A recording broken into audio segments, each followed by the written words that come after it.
நட்சத்திரங்கள். அதன் பேர்ல நான் வந்து இந்த 12 ராசி நேர்களுக்கும் அவர்கள் ஊழ்வினை கர்ம தோஷத்தை நிவர்த்தி செய்யும் கோவில்கள், அந்த கோவில்களை வந்து ஒரு 14 கோவில்கள் இருக்கு. இப்ப நமக்கு வந்து நம்ம என்ன சொல்லுவோம், 9 கிரகங்கள் 12 ராசிகள் 27 நட்சத்திரங்கள் சொல்லுவோம் இல்லையா. ஸோ நம்ம ராசி கட்டத்துல பார்த்தோம்னா அந்த 9 கிரகங்களும் ஏதாவது ஒரு நட்சத்திரத்துல போய் தான் நிற்கும் இல்லைங்களா. ஸோ ஏதோ ராசியில போய் நிற்கும், அது ஒரு நட்சத்திர சாரத்தை வாங்கி தான் இருக்கும். இப்போ வந்து ஒரு கிரகம் வந்து இப்போ மேஷ ராசின்னு பார்த்தீங்கன்னா அதுல வந்து 3 நட்சத்திரங்கள் இருக்குங்க இல்லையா. இப்போ வந்து அஸ்வினி ஒரு 1 முதல் 4 பாதம், அஸ்வினி பரணி கிருத்திகை இப்படின்ட்டு 3 நட்சத்திரங்கள் இருக்குது. ஸோ இந்த மேஷ ராசியில இருக்கிற அஸ்வினி நட்சத்திரம் வந்து ஒரு கர்ம நட்சத்திரமாக செயல்படும். ஸோ உங்களுக்கு உங்க ஜாதகத்துல ஏதாவது ஒரு கிரகம் இந்த கர்ம நட்சத்திர அஸ்வினி நட்சத்திரத்துல இருந்தா, இப்போ வந்து நீங்க அஸ்வினி நட்சத்திரத்திலே பிறந்திருந்தா சந்திரன் வந்து அஸ்வினி அப்படின்னு காமிக்கும். இப்போ வந்து சூரியன் கூட அஸ்வினியில இருக்கிறான், சந்திரன் செவ்வாய் இந்த 9 கிரகங்களும் ஏதாவது ஒரு கிரகங்கள் வந்து இந்த மேஷ ராசியில இந்த அஸ்வினி நட்சத்திரத்துல இருக்கும்போது உங்களுக்கு வந்து அது கர்ம நட்சத்திரமாக செயல்படும். ஸோ இது வந்து உங்களுக்கு கர்ம தோஷத்தை கொடுத்து விடும். கர்மான நம்ம முன் ஜென்மத்தில் செய்த கர்ம வினை பயன் அப்படின்னு சொல்லுவோம் இல்லையா. நம்ம ஒரு ஜாதகத்துக்கு என்ன சொல்லுவோம், ஸோ இந்த ஜாதகரோட கர்மா என்ன அப்படின்னு கேட்கும்போது இந்த ஜாதகர் வந்து இந்த கர்மாவை தான் வாங்கி வந்திருக்காரு, புறப்படுத்திருக்காரு, இதெல்லாம் இவர் அனுபவிக்க பிறந்திருக்காருன்னு நம்ம சொல்லுவோம் இல்லையா. ஸோ அதன் வழி தாக்கம் தான் இந்த கர்ம நட்சத்திரம் கொடுக்கும் கெடுபலன்.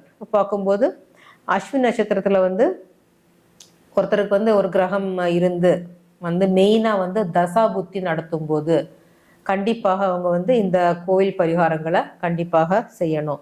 இப்போ வந்து நான் ஒவ்வொரு ராசிலையும் ஒவ்வொரு நட்சத்திரம் வந்து கர்ம நட்சத்திரமாக செயல்படும். ஸோ அதுக்குண்டான கோவில்களை நான் உங்களுக்கு கொடுக்குறேன். உங்களுக்கு வந்து இதோட இன்டெப்தா டீட்டெயிலாக அந்த வேணும்னு சொன்னேன். நீங்கள் நேற்று நடந்த ஒரு லைவ் செஷனில் போய் நீங்கள் பின்னாடி போய் பாருங்கள். அதில் வந்து நான் டீட்டெயிலாக உங்களுக்கு வந்து நிறைய விஷயங்கள் இந்த கர்ம நட்சத்திரத்தை பற்றி கொடுத்துருக்குறேன், அதை நீங்கள் போய் பார்க்கலாம்.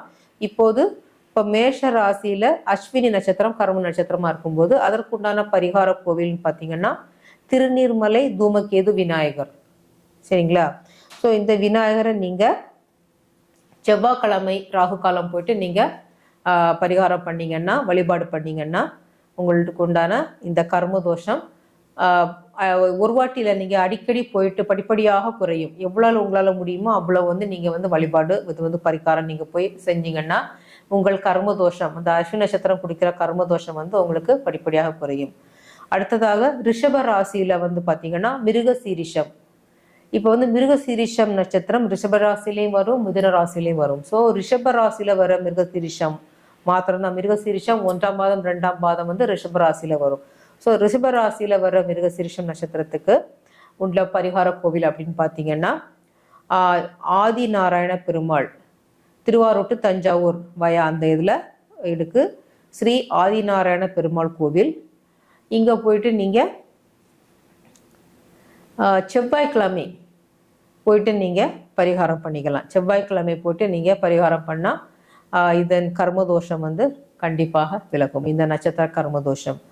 அடுத்ததாக மிதுனம் ராசியில் வந்து பார்த்தீங்கன்னா மிதுனம் ராசியில் திருவாதிரை மிருகசீரிடம் 3-4 பாதங்கள், திருவாதிரை புனர்பூசம் இருக்குங்க இல்லையா. ஸோ இந்த மிதுன ராசியில் உள்ள திருவாதிரை நட்சத்திரம் கர்ம நட்சத்திரம்.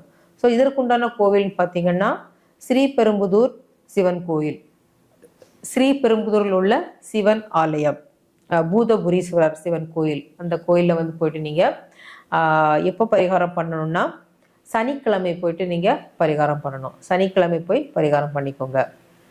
அடுத்ததாக கடகராசி அப்படின்னு எடுத்துக்கிட்டிங்கன்னா கடகராசியில் வந்து ஆயில்யம் நட்சத்திரம் வந்து உங்களுக்கு கர்ம நட்சத்திரமாக செயல்படும்.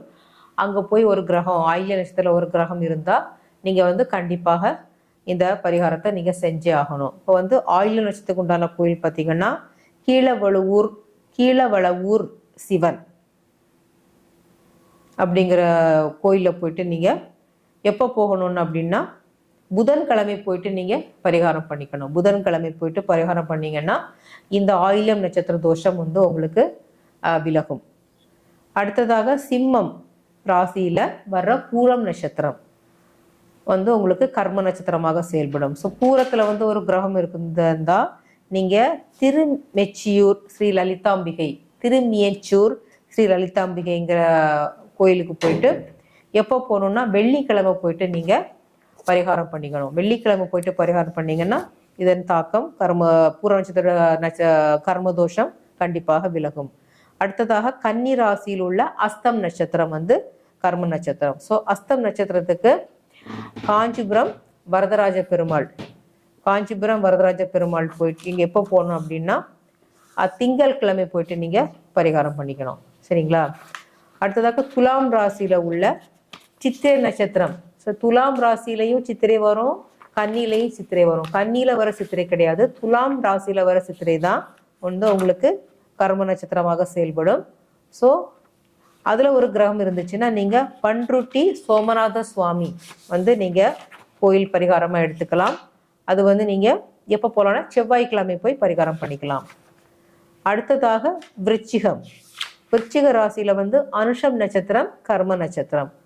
ஸோ அனுஷம் நட்சத்திரத்தில் ஒரு கிரகம் இருந்தால் நீங்கள் நாச்சியார் கோவில் ஸ்ரீனிவாச பெருமாள் அப்படிங்கிற கோயிலுக்கு போயிட்டு, இது கும்பகோணம் பக்கம் இருக்குது, அங்கே போயிட்டு நீங்கள் எப்போ பரிகாரம் பண்ணலான்னா சனிக்கிழமை போட்டு நீங்கள் பரிகாரம் பண்ணிக்கணும்.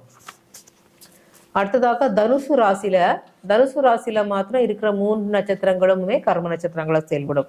தனுசு ராசியில் மூலம், பூராடம், உத்திராடம் 3 நட்சத்திரங்கள் உண்டு.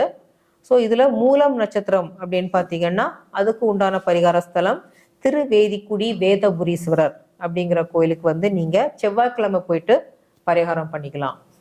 அடுத்ததாக பூராடம் நட்சத்திரத்துக்கு உண்டான கோவில் வந்து கடுவழி ஆகாசபுரீஸ்வரர் அப்படிங்கிற சிவாலயத்துக்கு போயிட்டு நீங்கள் எப்போ போகலாம் அப்படின்னா வெள்ளிக்கிழமை போயிட்டு பரிகாரம் பண்ணிக்கோங்க.